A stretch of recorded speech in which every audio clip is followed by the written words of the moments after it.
translation was late, and so was I also, but this once again confirmed my my talk in the last time's review of Kingdom.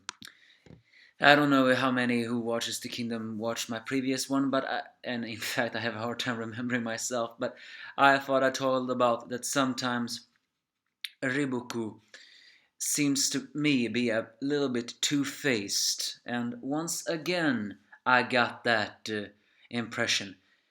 Given, however, as I said many times before, there's no real morality in the Kingdom manga. But first, let's introduce before I introduce. Kingdom Chapter 491. Hi for those who are watching, it is me, the Angry Anime Fan, the Despair Reviewer, bringing you this review, even though it's late. I do not know why, but it's worthless to talk about that. First, let's finish off what I meant about Riboku and morality. What I meant, as I said many times before, there's no real morality in the story, seeing that the world is in war and you sometimes don't know what is good and bad. You follow the main characters and therefore you consider that to be the real good. But at the same time, there have always been some questionable changes. And here right now, you may very well that what Riboku is doing is the real questionable. He had a naive goal last time about wanting to create an alliance. But here, he actually, for the first time, loses his shit. Riboku has always been a calm but intimidating man, and now he suddenly became all large ham and intimidating, and actually quite arrogant, which is a very unusual for Riboku, just to show us how serious and angerful he is for this. But this also once again confirms what I said in the beginning of this video. Riboku is so two-faced. But we'll get to that in a moment.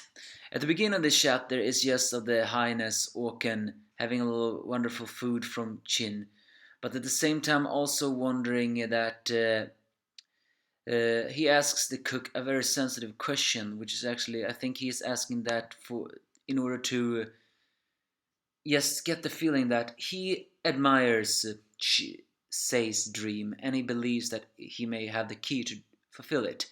But he also knows that it's very difficult convincing other people's views. Hell, we only have to look at president campaigns currently today in the real world to understand that. But what I mean is he's saying that that if this, what if I were to tell you tomorrow onwards all of this will be considered sour rice, sour meat, and sour vegetables? How will it make you feel? He will feel the cook will feel that would be absolutely unforgivable. I think that's the way of saying, would he, I mean, if Sao conquered Shin, then everything Shin will become Sao's. So I think the cook meant he wouldn't like that. But it could also mean that once Shin conquers everything, doesn't that mean that those that is Sao will become Chin? Will the cook have that same opinion? Either way, then we switch to Riboku's outburst. Of course, Shohei-kun, or was it Shosei-kun? I mean, they have the same name, so it's pretty difficult saying that.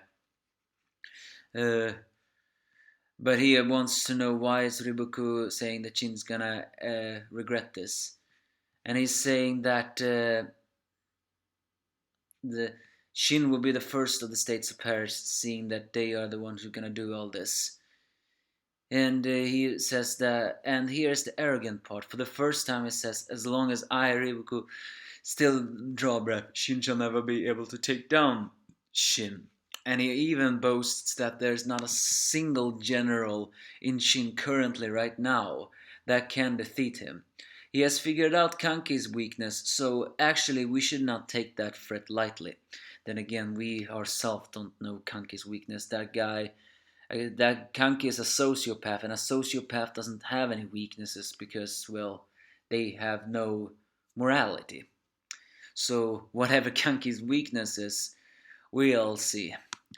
But he claims that not even Tosen, a guy that the Wei general considered to be the most troublesome because he has experience and therefore he can figure out many things.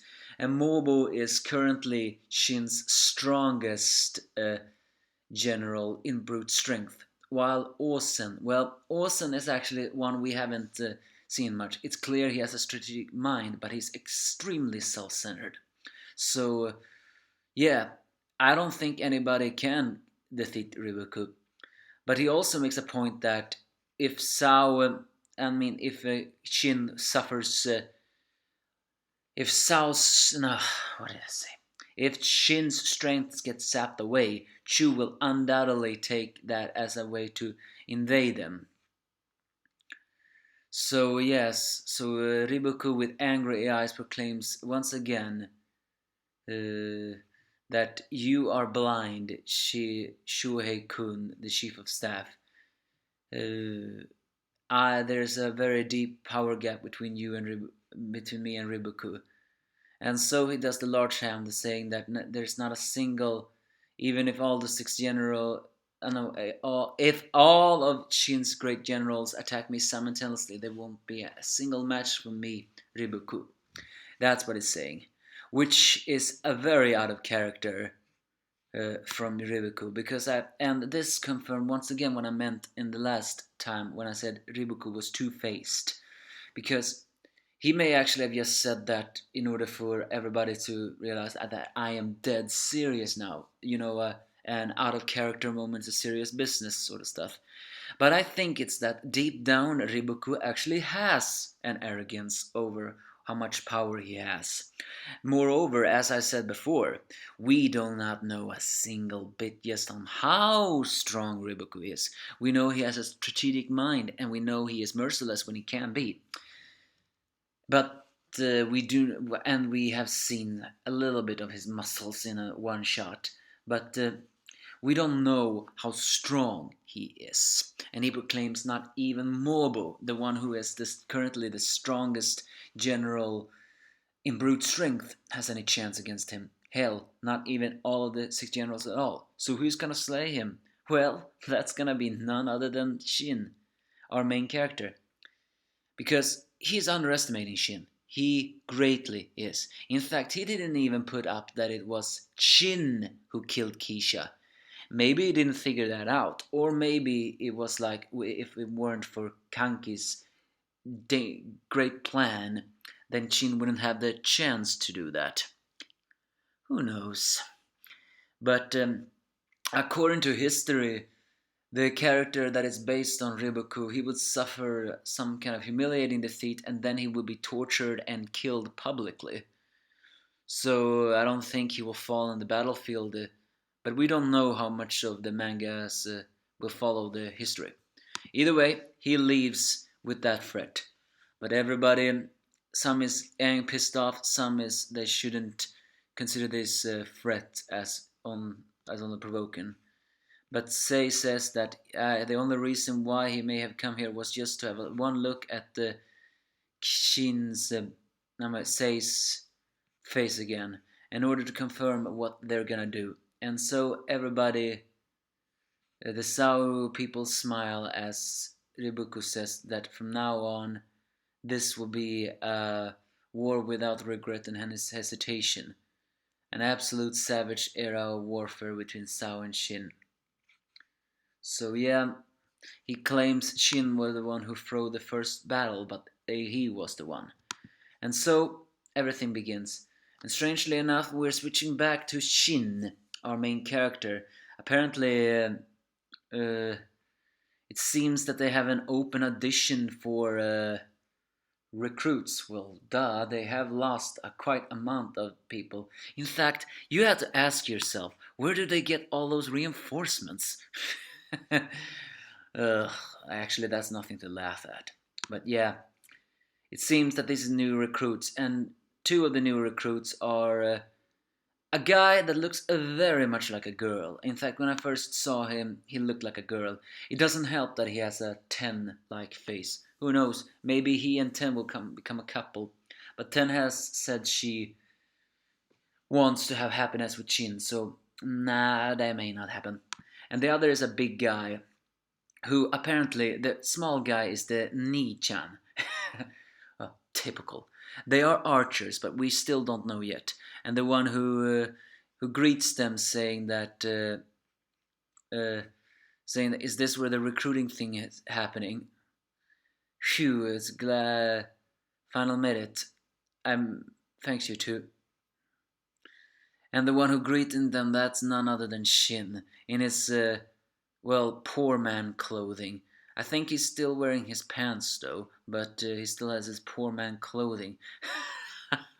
Do you know what he's doing? He is taunting the new recruits a little bit. Well, maybe taunting is the wrong word. He is, he if Shin doesn't have his big armor, his glaive, and everything else, then technically Shin looks very plain, just like a poor farmer slave boy, like he always had been.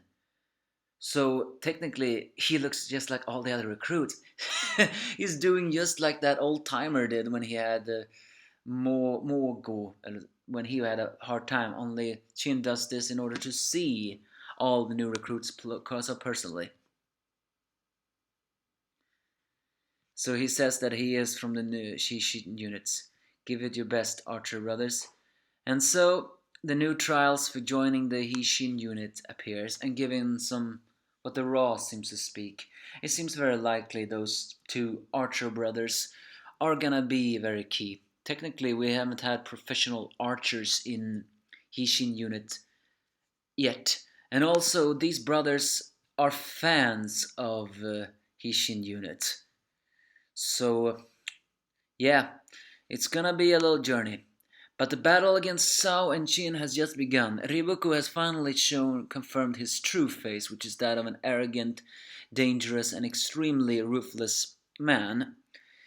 And even though he claims he doesn't want to do this, he feels it's necessary. After all, Shin China is the one who threw the first gauntlet, according to him. With new recruits in the Hinshin unit, I think we will take a break from the battle in the court. But we still don't have any idea what the next arc is going to be. But if we'll get new recruits, maybe we'll get new characters. Give me your thoughts if you have any.